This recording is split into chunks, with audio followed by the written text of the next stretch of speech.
Sun travels வடமாகாணத்தில் சட்டப்பூர்வமான அனுமதியுடன் இயங்குகின்ற visa consultant and ticket agent. உங்கள் பெறுமதியான கடவுச்சீட்டுகள் ஆவணங்களுக்கு பாதுகாப்பான அனுமதி பெற்ற நிறுவனம் சன் டிராவல்ஸ்.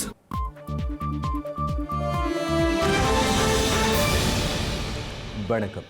இது ஐபிசி தமிழின் இரவு நேர பிரதான செய்திகள். முதலில் தலைப்புச் செய்திகள்.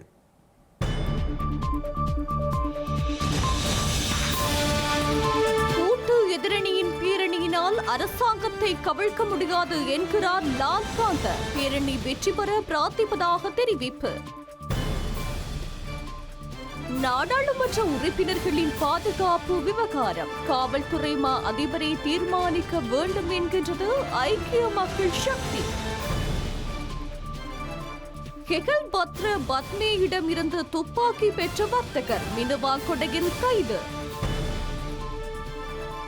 மட்டக்களப்பில் பட்டதாரிகள் சங்கம் போராட்டம் நிரந்தர நியமனம் வழங்குமாறும் கோரிக்கை. தமிழகத்தில் ஈழப்பெண் உள்ளிட்ட 4 கடலில் மூழ்கி பலி, தற்கொலை செய்யவில்லை என தெரிவிப்பு. தன்சானியா ஜனாதிபதி தேர்தலில் சாமியா வெற்றி, வன்முறைகளுக்கு மத்தியில் பதவி பிரமாணம்.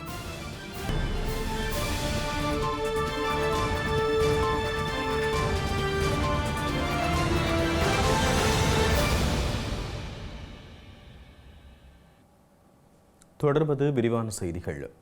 ஸ்ரீலங்கா எதிர்க்கட்சி நாடாளுமன்ற உறுப்பினர்களின் பாதுகாப்பு குறித்து தீர்மானிக்கும் அதிகாரம் ஜனாதிபதிக்கோ அல்லது அரசாங்கத்திற்கோ இல்லை என ஐக்கிய மக்கள் சக்தி தெரிவித்துள்ளது.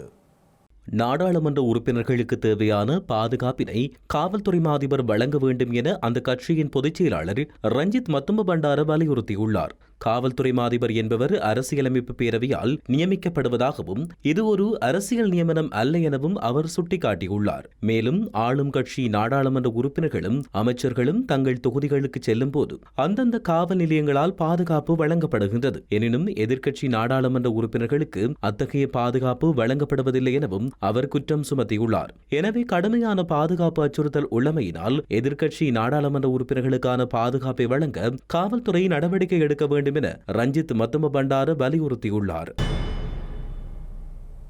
ஸ்ரீலங்கா அரசாங்கத்துக்கு எதிராக கூட்டு எதிரணி மேற்கொள்ளவுள்ள பேரணியால் அரசாங்கத்தினை கவிழ்க்க முடியாது என அமைச்சர் KD லால்காந்த தெரிவித்துள்ளார். தேசிய மக்கள் சக்தி அரசாங்கம் 3/2 பெரும்பான்மை பலமிக்க மக்கள் ஆணையுடன் தெரிவு செய்யப்பட்டமையினால் கூட்டு எதிரணியினரின் பேரணி ஊடாக அதனை கவிழ்க்க முடியாது என அமைச்சர் KD லால்காந்த தெரிவித்தார்.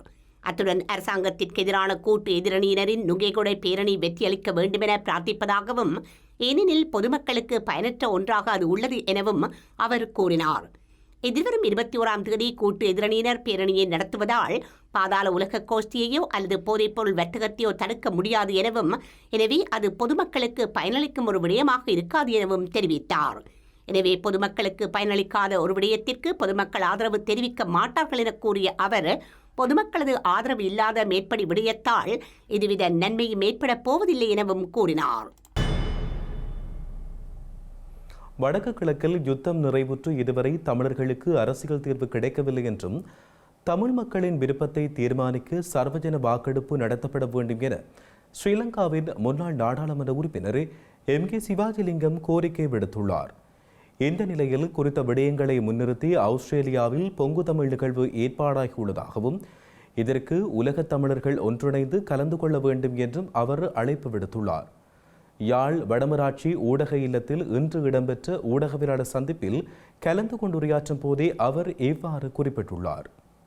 போர் மிகவும் கொடூரமாக முடிவுக்கு கொண்டு வரப்பட்டு 16 ஆண்டுகள் கடந்த சூழ்நிலையிலும் இந்த பிரச்சனைக்கு ஒரு சர்வதேச ரீதியாக தீர்வொன்றை காண முடியாமல் நாங்கள் திணறிக்கொண்டிருக்கின்ற சூழ்நிலையிலே எங்களுடைய பிரச்சனைகள் ஐக்கிய நாடுகள் சபையினுடைய மனித உரிமை பேரவை போன்ற சர்வதேச அரங்குகளிலே இன்றைக்கு பேசப்பட்டு வருகின்றன. ரெமடியல் ஜஸ்டிஸ் என்று சொல்வார்கள், ஈடுசை நீதி, அது பரிகார நீதி என்று சொல்லப்படும். இந்த நீதியை மூலம்தான் எங்களுக்கு ஒரு அரசியல் தீர்வு அல்லது எங்களுக்கு முடிவு கிடைக்கும் என்ற ஒரு சர்வதேச நியமங்களின் அடிப்படையிலே தான் முயற்சிகளை முன்னெடுத்து வருகின்றோம். இந்த இடத்திலே தான் உலகமெங்கிலும் இருக்கக்கூடிய ஈழத்தமிழர்கள், புலம்பெயர்ந்த ஈழத்தமிழர்களும் தாயத்தில் இருக்கக்கூடிய ஈழத்தமிழினமும் சேர்ந்து ஒரு புள்ளியை நோக்கி ஒரு பொது உடன்பாட்டின் அடிப்படையிலே பயணம் செய்ய முடியுமாக இருந்தால் அது மிகவும் சிறப்பாக இருக்கும். இதற்கு தாய் தமிழகத்தில் இருக்கக்கூடிய அரசியல் கட்சிகளும் மக்களும் ஆதரவு தர வேண்டும், தர வருவார்கள் என்ற நம்பிக்கையும் இருக்கின்றது. திருகோணமலை சம்பூர் ஆலம்குளம் மாவீர துயிலும் இல்லத்தில் இன்று சனிக்கிழமை காலை சிரமதான பணிகள் மேற்கொள்ளப்பட்டுள்ளன.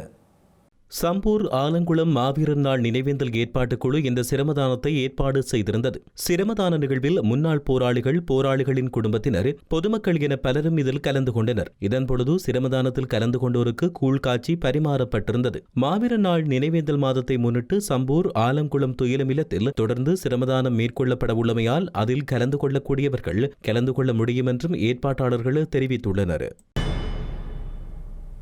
இலங்கையில் இந்த ஆண்டு கல்வி பொது தராதர உயர்தர பரீட்சைக்கான தனியார் வகுப்புகள், விரிவுரைகள் மற்றும் கருத்தரங்குகளை நடத்துவதற்கு எதிர்வரும் நவம்பர் மாதம் 4ஆம் தேதி நள்ளிரவுக்கு பின்னர் தடை விதிக்கப்பட்டுள்ளதாக பரீட்சை திணைக்களம் அறிவித்துள்ளது. பரீட்சை முடிவடையும் வரை இந்த தடை அமுலில் இருக்கும் என்று அந்த திணைக்களம் குறிப்பிட்டுள்ளது. இவ்வாண்டு உயர்தர பரீட்சையானது நவம்பர் மாதம் 10ஆம் தேதி ஆரம்பமாகி டிசம்பர் மாதம் 5ஆம் தேதி வரை நடைபெற திட்டமிடப்பட்டுள்ளமையும் குறிப்பிடத்தக்கது. இலங்கையில் 5 வருடங்கள் பொறுத்தது போதும், அனைவரும் ஒன்றிணைவோம் எனும் தொனிப்பொருளில் இலங்கை பட்டதாரிகள் சங்கத்தினால் இன்று மட்டக்களப்பில் ஆர்ப்பாட்ட பேரணி ஒன்று முன்னெடுக்கப்பட்டுள்ளது. இலங்கை பட்டதாரிகள் சங்கத்தின் தலைவர் கணேசன் அனீட்டன் தலைமையில் இடம்பெற்ற ஆர்ப்பாட்ட பேரணியானது திருமலை வீதி சுற்றுவட்டத்தில் இருந்து ஆரம்பமாகி மட்டக்களப்பு நகரில் உள்ள காந்தி பூங்காவை சென்றடைந்து கவனஈர்ப்பு ஆர்ப்பாட்டம் முன்னெடுக்கப்பட்டது. மட்டக்களப்பில் உள்ள 5 கல்வி வலயங்களிலும் ஆசிரிய அபிவிருத்தி உத்தியோகத்தர்களாக கடந்த 5 வருடங்களாக கடமையாற்றி வரும் அபிவிருத்தி உத்தியோகத்தர்கள் சுமார் 200க்கும் மேற்பட்டோர் கலந்து கொண்டு குறித்த ஆர்ப்பாட்டத்தினை முன்னெடுத்திருந்தனர். 5 வருட அநீதிக்கு நியாயம் வேண்டும், போட்டி பரீட்சை மட்டும்தான் தகுதியா, அரசே பாடசாலையில் ஆசிரியர் பணிபுரிந்து பல மாற்றங்களை கொண்டு வந்த எமக்கு ஆசிரியர் நியமனம் வழங்கு, மாணவர்களின் உள்ளங்களை புரிந்து கொண்ட எங்களை ஏமாற்றாதே, ஜனநாயகம் மலர நீதி வழங்கு, அன்புள்ள அனுர் அவர்களே, கருணைமிகு கருணி அவர்களே, ஆசிரியராக எங்கள் பணியை உறுதிப்படுத்தி தாருங்கள், இவ்வாறான வாசகங்களை ஏந்தியவாறு கோஷமிட்டபடி குறித்த ஆர்ப்பாட்டம் முன்னெடுக்கப்பட்டுள்ளது. இலங்கை பூராகவும் 16,600 அபிவிருத்தி உத்தியோகத்தர்கள் பாடசாலைகளில் இணைக்கப்பட்டு கற்பித்தல் செயற்பாட்டில் ஈடுபட்டு வருவதுடன் இதில் மட்டக்களப்பு மாவட்டத்தின் 5 கல்வி வலயங்களில் 1400 அபிவிருத்தி உத்தியோகத்தர்கள் கடமையாற்றி வருகின்றமையும் குறிப்பிடத்தக்கது. பாதாள உலக குழுவின் தலைவர் கெகல்பத்ர பத்மேவிடமிருந்து கைத்துப்பாக்கி ஒன்றை பெற்றுக்கொண்ட குற்றச்சாட்டில் மினுவாங்குடையைச் சேர்ந்த தொழிலதிபர் ஒருவர் கைதாகியுள்ளதாக தெரிவிக்கப்படுகின்றது. மினுவாங்குடையில் உள்ள குறித்த தொழிலதிபரின் வீடு சோதனைக்குட்படுத்தப்பட்ட போது துப்பாக்கியுடன் 13 தோட்டாக்களையும் காவல்துறையினர் கைப்பற்றியுள்ளனர். ஹீனயத்தியன மகேஷ் என்பவர் குறித்த தொழிலதிபருக்கு கொலை மிரட்டல் விடுத்ததாக கூறப்படுகிறது. குறித்த அச்சுறுத்தல் தொடர்பில் தொழிலதிபர் கெகல்பத்ர பத்மேவுக்கு அறிவித்துள்ளார். அதன் பின்னர் பத்மே குறித்த தொழிலதிபருக்கு துப்பாக்கியை வழங்கியதாக காவல்துறையினர் தெரிவித்தனர். அதற்காக தொழிலதிபர் கெகல்பத்ர பத்மேவுக்கு 3,50,000 ரூபாய் வழங்கியதாகவும் விசாரணைகளில் தெரிய வந்துள்ளது.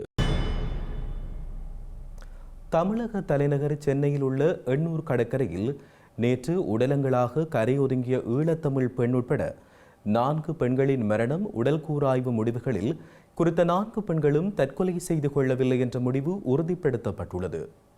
வட சென்னை பெரியகுப்பம் கடற்கரை பகுதியில் அடுத்தடுத்து 4 இளம் பெண்களின் உடல்கள் கரை ஒதுங்கியமை அதிர்ச்சியையும் பரபரப்பையும் ஏற்படுத்தியிருந்த நிலையில் இந்த 4 பேரும் கடலில் குளிக்க சென்ற வேளையே இந்த துன்பியல் இடம்பெற்றுள்ளதாக தெரிகின்றது. முன்னதாக குறித்த 4 பெண்களும் தற்கொலை செய்து கொண்டதான கருத்துக்கள் நிலவிய பின்னணியில் எண்ணூர் காவல்துறை மேற்கொண்ட விசாரணையின் முடிவு இன்று அறிவிக்கப்பட்ட போது கடல் அலை இழுத்துச் சென்றதில் இவர்கள் பலியானதாக அறிவிக்கப்பட்டுள்ளது. கும்மிடிப்பூண்டி ஏலாவூர் பகுதியைச் சேர்ந்த ஷாலினியும் அவரது நண்பிகளான தேவகி செல்வம், பவானி, காயத்ரி ஆகியோர் இந்த துன்பியல் விபத்தில் பலியானமை விசாரணையில் தெரியவந்தது. இதில் தேவகி செல்வம் என்பவர் இலங்கை அகதிகள் முகாமில் வசித்து வந்தவர் என்பதும், அனைவரும் துணிக்கடையொன்றில் வேலை பார்த்து வந்தபோது பழக்கம் ஏற்பட்டு பின்பு நண்பிகளாக மாறியதாகவும் விசாரணையில் தெரியவந்துள்ளது. இந்த 4 பேரில் ஒருவர் கடல் அலையில் சிக்கி தத்தளித்த போது அவரை காப்பாற்ற முற்பட்ட ஏனைய 3வரும் அலையில் சிக்கியதால் எல்லோரும் பலியானமை விசாரணைகளில் தெரியவந்துள்ளது. தன்சானியாவில் இடம்பெற்ற தீவிர வன்முறைகளுக்கு பின்னர் அதன் அரசு தலைவர் தேர்தல் முடிவு இன்று அறிவிக்கப்பட்ட போது தற்போதைய அரசு தலைவரான சாமியா சுலுகு கசானி மீண்டும் வெற்றியாளராக மாறியுள்ளார். தன்சானியாவில் கடந்த புதன்கிழமை நடந்த அரசுத் தலைவர் தேர்தலில் தற்போதைய அரசுத் தலைவரான சாமியா சுலுக் ஹாசன் 98% வாக்குகளை பெற்று வெற்றி பெற்றதாக அதன் தேர்தல் ஆணையகம் அறிவித்துள்ளது. இந்த தேர்தல் வெளிப்படைத்தன்மையாக இடம்பெறவில்லை என கவலை தெரிவிக்கப்பட்ட நிலையில் இடம்பெற்ற வன்முறைகளால் நூற்றுக்கணக்கான மக்கள் கொல்லப்பட்டு மேலும் நூற்றுக்கணக்கானோர் காயமடைந்திருந்தனர். அமைதி இன்மையை தணிக்கும் முயற்சியில் அதிகாரிகள் ஊரடங்கு உத்தரவை நீடித்துள்ள நிலையில் சாமியாவின் வெற்றி இன்று காலை அறிவிக்கப்பட்டது. அதன் பின்னர் மீண்டும் அரசுத் தலைவர் பதவியேற்றுள்ளார். எனினும் பிரதான எதிர்க்கட்சி இந்த தேர்தலில் பாரிய மோசடி நடந்ததாக குற்றம் சாட்டியுள்ளது. சாமியாவின் ஆளும் கட்சி சுதந்திரத்திற்கு பின்னர் ஒருபோதும் தேர்தலில் தோல்வி அடையவில்லை என்பது குறிப்பிடத்தக்கது. செய்திகளின் நிறைவாக இனி மீண்டும் தலைப்புச் செய்திகள்.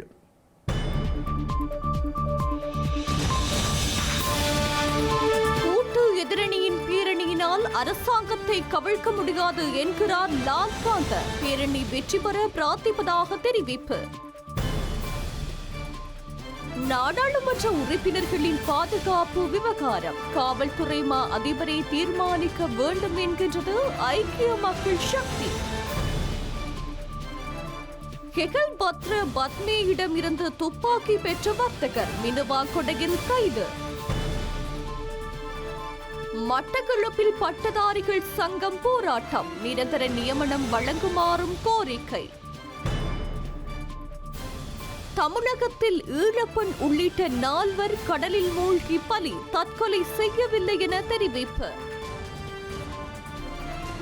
தன்சானியா ஜனாதிபதி தேர்தலில் சாமியா வெற்றி வன்முறைகளுக்கு மத்தியில் பதவி பிரமாணம்.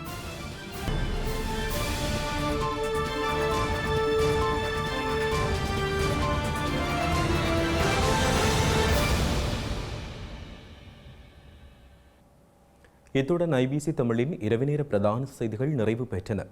உடனுக்குடன் செய்திகளை அறிந்து கொள்ள ibctamil.com என்ற எமது இணையதளத்தினை பார்வையிடுங்கள். வணக்கம்.